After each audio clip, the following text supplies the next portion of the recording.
Assalamualaikum warahmatullahi wabarakatuh. Selamat siang rekan-rekan. Siang ini kedatangan food koper. Apa nih bacanya ya? Kasusnya mati ini untuk biasanya apa ya? Bumbu-bumbu atau gimana untuk blender model mini. Ini kelihatannya juga masih baru ya. Tapi di on kan katanya itu ndak bisa ya ini. Nah ini. Oke, sebelum bawa ke bengkel, coba cek dulu yang ini, mungkin masalah sepele ya. Oke, kita pertama kan buka ya, cara buka 3 baut di sini, 1, 2, 3. Nah, 3 baut sudah kita buka. Kita tarik aja langsung. Nah, di sini mesin nih rekan-rekan. Oke. Oke, kita akan cek apakah spool yang rusak, juga bagian-bagian penting dari mesin koper ini, mesin chopper. Ya cuman spool ya, spool juga untuk on off. Nah di sini, nah ada ini, ada switchnya. Oke, sebelum memastikan ini kelihatan dari bodi masih oke ya, tidak ada masalah. Dari spool tidak ada yang terbakar ya. Jadi untuk ngecek spool terbakar atau enggak bisa dilihat secara fisik, kelihatan ini masih bagus, ini kelihatannya juga masih lumayan kinyis-kinyis ini. Oke, kita akan cek aja spool, apakah spool rusak. Oke, siapkan di testernya ya. Kita akan cek yang pertama kali di sini rekan-rekan, di jalur brostel. Nah, di sini ada seperti karbon ya, brostel lah istilah. Nah, di sini kita cek di sini rekan-rekan, pastikan ya. Perhatikan untuk multitester. Nah, bisa dipastikan ini spool masih oke nih kelihatannya. Dan kita cek jalurnya menuju kemana aja. Oke, di sini masuk ke sini. Oke, perhatikan dari brostel kiri jalurnya. Oke, nyambung ya. Oke. Berikut dari brostel kanan, kita lihat jalurnya. Oke. Berarti tidak ada masalah di jalur spool, tidak ada masalah. Nah, berlanjut ke bagian switch dalam ini yang perlu dicurigai. Ini juga bisa juga rusak loh ini.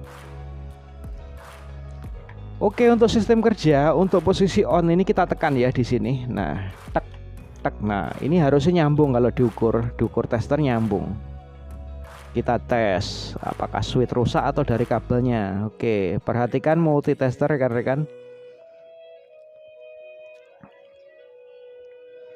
Oke, bisa dilihat ya, kita sudah tekan tapi tidak connect. Nah, connect enggak.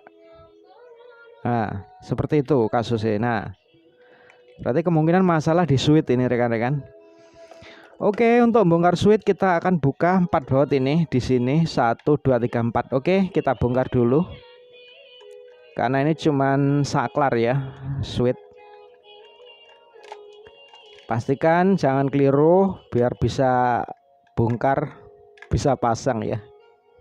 Jangan sampai terima bongkar enggak terima pasang. Wah, repot itu. Kemungkinan besar ini masalah switch ya.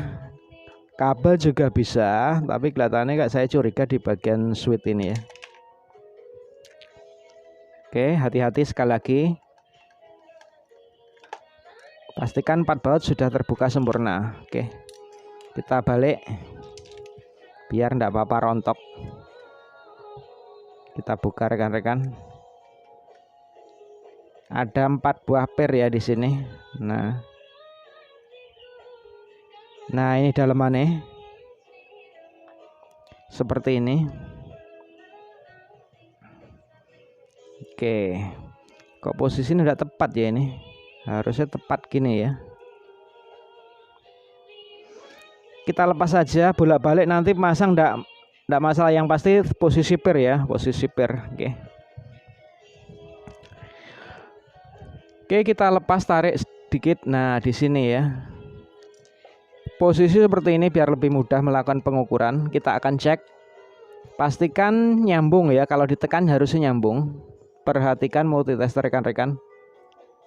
Nah, ini nyambung ya, tapi tadi kok pada saat ditekan lewat knob enggak bisa ya. Ini berarti normal. Berarti kemungkinan masalah di jalur knopnya ini kita perhatikan, atau kurang tekanan ya mungkin ya, atau dari posisi juga bisa rekan-rekan. Oke, kita perhatikan,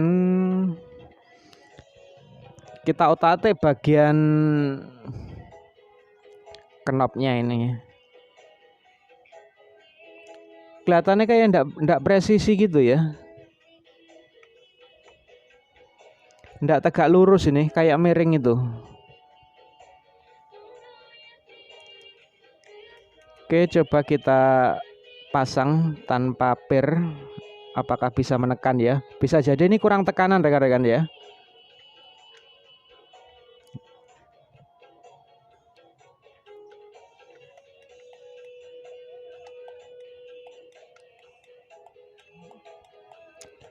Oke. Oh, udah ketemu. Jadi ini kita akan melakukan pengeleman ya di sini. Ternyata ini posisi dipasang ini geser ya. Posisinya geser. Kita akan lem bakar aja di sini, jalur sini. Jadi ini tidak tepat di bagian sini ya, mungkin geser. Nah, di sini switch tengah. Ini tidak tepat, bergeser. Jadi tidak bisa menekan secara sempurna ya. Oke, akan saya lem dulu ini. Oke rekan-rekan semuanya, di sini sudah saya lem ya. Ini pakai lem karet ini, sejenis ini aja ya. Nanti kalau sewaktu-waktu ada kerusakan mudah, tidak usah pakai lem G. Pastikan sini bagian sini ya udah kenceng kanan kiri ya, biar presisi ya. Ini udah kencang banget ini. Karena switchnya masalah, berarti masalahnya pergerakan di sini tidak center ya. Kita akan pasang kembali untuk pemasangan pernya, jangan lupa 4 buah per. Rontok. Kita pasang dan kita tes ya. Oke, sudah terpasang dengan oke. Jangan lupa tepatkan ya. Ini masuk ke dalam per loh ini ya, ke 4 kisi ini untuk ngancingnya ini. Kita coba sebelum kita baut. Pastikan harus masuk ke dalam pernya ya. Dan kita tes ya, kita rasakan aja, akan terdengar suara tek-tek gitu ya. Nah, sampai terdengar suara tek-tek. Nah, ini udah terdengar oke banget kelihatannya. Kalau udah terdengar berarti presisi sudah tepat antara switch dengan knocknya tadi ya. Sekarang kita akan baut. Nah, 4 baut tadi kita pasang kembali di sini ya. Bagian pengunci untuk switchnya kita pasang kembali 4 bautnya. Dan kita akan tes. Oke, sebelum kita pasang kita tes dulu switchnya ya rekan-rekan. Perhatikan multitester. Setelah kita melakukan penempatan posisi dengan tepat, kita akan tes ya. Oke, fokus ke tester rekan-rekan. Oke, bisa dilihat. Fokus ke jarum ya. Nah, langsung oke ya. Switch langsung oke setelah kita melakukan penempatan yang tepat presisi ya. Nah, ya kita pasang dan kita tes. Oke, bautnya jangan lupa 3 tadi dipasang ya, dan kita tes saja langsung. Untuk blender jus ini mungkin ya. Sak gelas gede ya ini mungkin. Oke, kita coba. Kita tes hasilnya. Bisa dilihat ya, langsung oke, semuanya terkondisikan ya. Mantap jiwa ini. Oke, baju saja ya buat Ryan. Oke, demikian sharing singkat di kesempatan siang ini. Mantap jiwa ini. Jangan lupa yang belum subscribe, like, komen, share jika video ini bermanfaat ya. Oke Pak D.